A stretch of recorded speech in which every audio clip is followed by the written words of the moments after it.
उत्तराखंड के लक्सर से बसपा विधायक मोहम्मद शहजाद ने चुनाव जीतने के बाद ईवीएम पर बड़े सवाल खड़े किए। उन्होंने कहा कि भविष्य में ईवीएम से अगर चुनाव हुए तो लोकतंत्र नहीं बचेगा।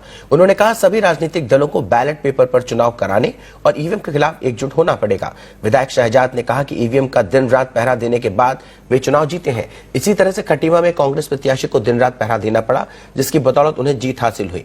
मोहम्मद शहजाद ने कहा अगर चुनाव बैलेट पेपर से होता तो उनकी जीत 25,000 से ज्यादा वोटों से होती। उसने अपना और अपने परिवार का विकास किया है, उसने जनता का कोई विकास वहाँ नहीं किया है और जनता ने उसी के खिलाफ वोट दिया है। ये तो ईवीएम का कमाल है जो वो प्रत्याशी आज 24,000 वोट लिए हैं। मैं समझता हूँ कि देश से ईवीएम गायब होनी चाहिए। बैलेट से चुनाव अगर होता तो संजय गुप्ता मैं समझता हूँ 5,000 का प्रत्याशी है।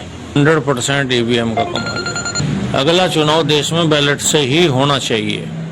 मेरी 25,000 की लीड थी, वो 11 साढ़े 11 की रहेगी। मैं कैसे बनाऊं वो तो मुझे पता है। उस पर 24 कहां से आई वो हिसाब देना पड़ेगा। ईवीएम में खोट है, ये मैं गारंटी के साथ कह रहा हूं।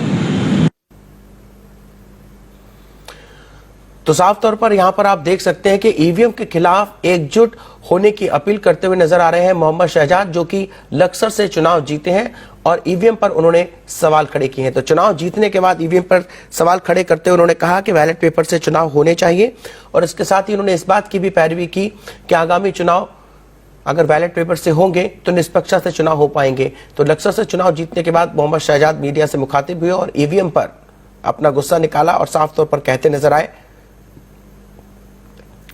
कि बसपा नेता शहजाद ने कहा और विपक्ष से भी लगातार अपील करते नजर आए कि एक खिलाफ एकजुट होकर के विपक्ष ईवीएम का बहिष्कार करे।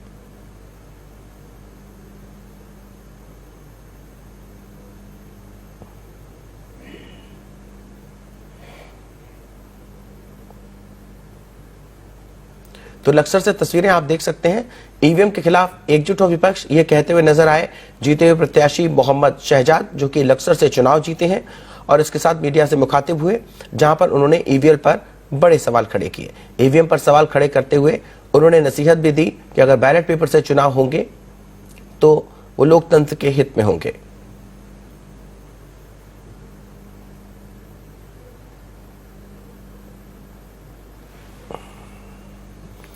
इस खबर पर ज्यादा जानकारी के लिए हमारे संवाददाता हितेश धीमान हमसे जुड़ गए हैं। हितेश, आपसे जानना चाहेंगे कि एक और जीत का स्वाद चखा तो वहीं दूसरी ओर ईवीएम पर सवाल उठा दिया, लिहाजा आपसे ये समझने की कोशिश करेंगे कि क्यों ईवीएम पर सवाल उठाया है, ईवीएम पर क्यों भरोसा नहीं है। इलेक्शन कमीशन ने साफ तौर पर कहा है कि ईवीएम से किसी तरह की छेड़खानी नहीं हो सकती है। जनादेश है, जनादेश का सम्मान करना चाहिए। आपको साफ तौर पर बता दूं, बहुजन समाज पार्टी के टिकट से लक्सर सीट चुनाव लड़े थे मोहम्मद शहजाद, और जिन्होंने भारतीय जनता पार्टी के मौजूदा विधायक संजय गुप्ता को भारी मतों से हराया था। अब उन्होंने ही में ईवीएम पर निशाना साधा है। उन मोहम्मद शहजाद का कहना ये है, वो और संजय गुप्ता दोनों के बीच में वोटों का काफी अंतर था, लेकिन उनका आरोप है कि ईवीएम में गड़बड़ी की गई है संजय गुप्ता के समर्थकों द्वारा, संजय गुप्ता के द्वारा, और वो जो वोटों की जो डिफरेंस था, बहुत अधिक डिफरेंस था। उनका साफ तौर पर कहना है कि जो ईवीएम है, ईवीएम में गड़बड़ी की गई है। इसके साथ ही हितेश, आपसे ये भी जानना चाहेंगे इस आरोप का आधार क्या है। ये साफ तौर पर उनको लगता है कि ज्यादा मतों से वो जीत सकते थे लेकिन कम मतों से जीते हैं, इसलिए ईवीएम दोषी है। जी, मोहम्मद शहजाद से आज जब बात की गई तो उन्होंने आधार के विषय पे ही हमने सवाल पूछा था। उनको उन्होंने कहा कि भाई इसका मेरे पास कोई पुख्ता सबूत तो नहीं है, लेकिन उनके और संजय गुप्ता के बीच में वोटों का काफी अंतर था कि इससे साफ जाहिर होता है कि वो अंतर ही घंटों में वो अंतर बहुत ही कम रह गया। से उनका जो आरोप है यही है कि भाई ईवीएम के साथ छेड़छाड़ की गई है। जी बिल्कुल हितेश धीमान, इस तमाम जानकारी के लिए आपका बहुत बहुत धन्यवाद।